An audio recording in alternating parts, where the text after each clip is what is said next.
When looking back on my experiences with the Yakuza franchise, there are three very distinct things that come to mind. One, of course, is the fun and whimsical narratives you encounter while running around town. Two is the weighty underworld crime drama of the main storyline, which remind me of a classic Yakuza film, only with the bombastic, over-the-top action of a shonen manga.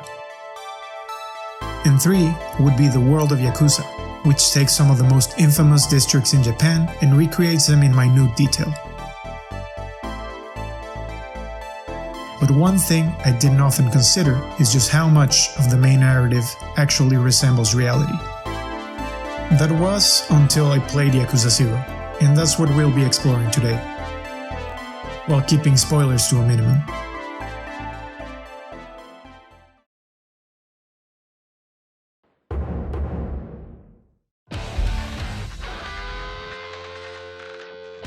The story of Yakuza 0 drops us off in Tokyo on December 9th, 1988. Our protagonist Kiryu, a low-ranking Yakuza, violently collecting a debt in a dark, empty lot. An event that unknowingly to him would unravel a large conspiracy, involving several large crime syndicates extending from Tokyo to Osaka. All of them viciously competing in a race to finally seize control of said empty lot.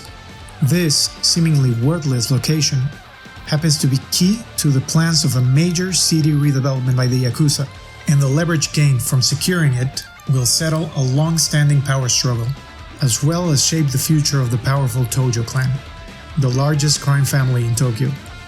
At first, this premise may just sound like your average over-the-top crime thriller, but in this video, I want to take a dive and explore Japan during the bubble era, and maybe, by looking through this lens, Yakuza 0's story may prove to be more realistic than you think.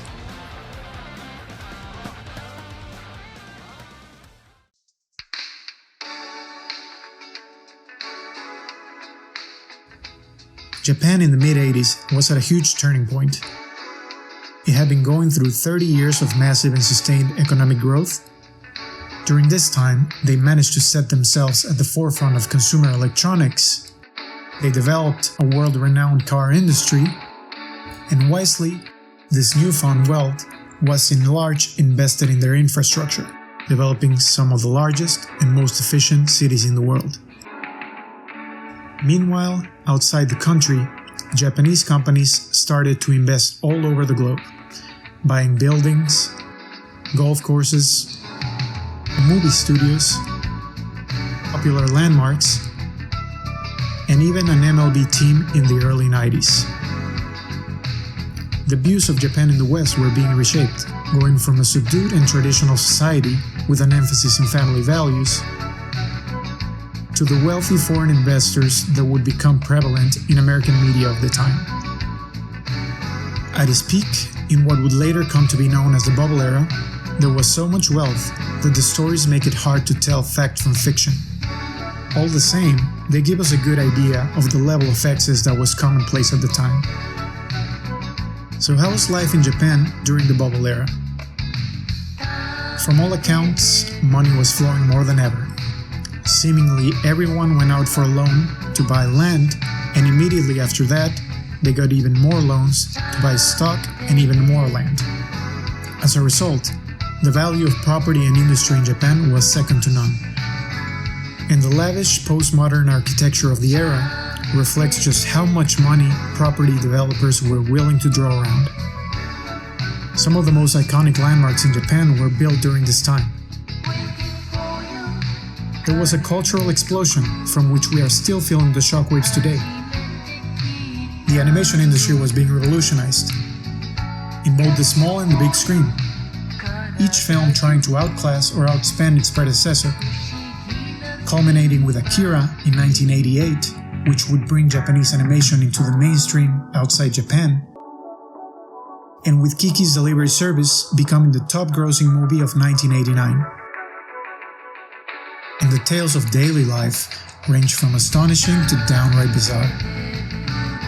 People late at night in Tokyo needed to waive a 10,000 yen bill, approximately $100, just to get the attention of a cab driver, as any less than that wouldn't be worth it due to the high demand. the land of Greater Tokyo was worth 4 times the value of the entire United States. In other words, land in Tokyo was close to 3,000 times more valuable than all the land in the US, an area similar in size to that of Los Angeles County. With the thriving economy, the nightlife in Japan was becoming more vibrant than ever. Women were breaking out with new fashion, with what they called the bodycon, tight-fitting and flashy dresses often seen in nightclubs. And the average percentage of salary spent in alcohol was almost double what it is today. With all this came the further development of large nightlife districts, like the very familiar Kabukicho in Tokyo and Dotonbori in Osaka.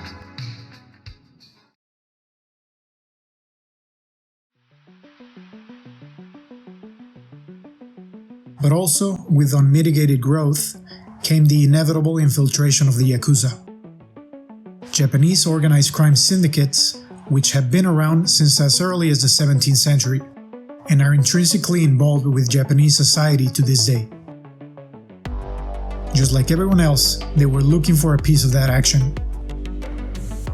The Yakuza are said to have had close ties with the realty market and banking through what are known as jigaya, eviction companies whose main purpose was to force tenants off their land in order to sell larger plot of land for a greater profit. The Yakuza would drive out occupants by creating disturbances or by damaging property around the target. Just one job could be extremely lucrative, and during the bubble period, this was the greatest single source of income for the Yakuza, and the start of the Keisai Yakuza, the economy Yakuza. This great time of opportunity, combined with high tensions within the largest Yakuza organization, would eventually culminate in perhaps the largest and most violent feud in Japan's history. The Yamaichi War was a conflict lasting from 1985 to 1989 between the Yamaguchi-Gumi, Japan's largest Yakuza organization, and the ichiwa-kai gangs, which were comprised of former members of the Yamaguchi-Gumi who had broken off into their own syndicate. But in reality, it all began back in 1981, when the Yamaguchi-Gumi's third family head, or Kumicho Kazuo Taoka, died of natural causes. In such circumstances, custom dictates that the underboss, or Wakagashira, takes control of the family. However, the then underboss, Kenichi Yamamoto, was serving time in prison. And even though the other top lieutenants decided to wait for his release, he suddenly succumbed to liver failure in early 1982. This created a power vacuum and a time of uncertainty for the large organization. With this, Hiroshi Yamamoto came into the scene. Being one of the top lieutenants, he was chosen to temporarily lead, and his rival, Masahisa Takenaka, served as his underboss. This, however, did not last. Soon after, an official selection for the fourth family head would be rendered, and the acting underboss, Takenaka, rose as the officially elected family head, endorsed by the high-ranking members, but perhaps most importantly, by the former family head's widow, Fumiko Taoka. Enraged by their decision, Yamamoto broke from the Yamaguchi-Gumi, along with 18 lieutenants and 3,000 other loyal members, to form his own gang, the ichiwa-kai. 1 year later, on January 26, 1985, Yamamoto sent a team of hitmen to Takenaka's girlfriend's home. While waiting for the elevator, the then family head Takenaka, his underboss, and one other member of the family were shot dead, sparking a nationwide conflict, the Yamaichi War. The enraged Yamaguchi-Gumi vowed to wipe out the ichiwa-kai in revenge. And in the years that followed, things got to be so bad that a newspaper started printing daily scorecards, which listed the body count and injuries on both sides. The war lasted 4 long years at the peak of the booming economy, and was eventually won by the Yamaguchi-Gumi. The ichiwa-kai, realizing they were outnumbered and outgunned, finally gave up, many members of which were suing police protection. and eventually with the help of a neutral Tokyo gang, a peace accord was finally brokered. The Ichiwa-kai alliance was disbanded, and a lot of the defectors were allowed to rejoin the Yamaguchi-Gumi. And when all was said and done, 36 gangsters had lost their lives, and many more were seriously wounded, in an estimated 220 gun battles. The number of civilians affected by these events is unclear.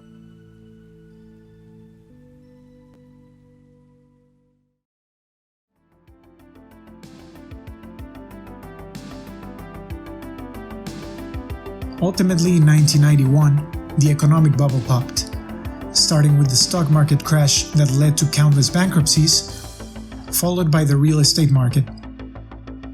And just like that, in a single year, the Japanese average lifestyle had completely changed. Luxury and high life was not as attainable anymore, and once the fog had settled, bad stuff started to become more visible, like corporate corruption, the involvement of the Yakuza with large corporations, as well as the widespread inequality and abuse of power. All these problems leading to what is known as Japan's lost decade, a 10-year period of economic stagnation. Even now, 30 years later, Japan's stock market is nowhere near its 1989 peak.